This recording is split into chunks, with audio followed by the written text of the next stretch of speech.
अनुभवायचं आहे.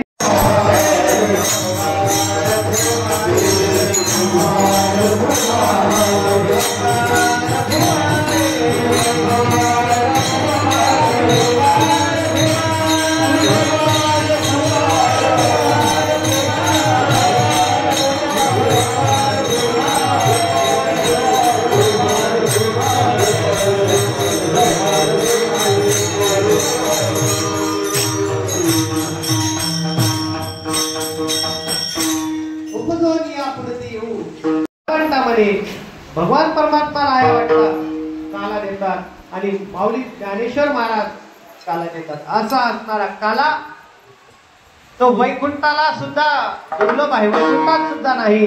तर आपल्याला या ठिकाणी कृष्ण मंदिर मध्ये आज काय पाहायला भेटतं.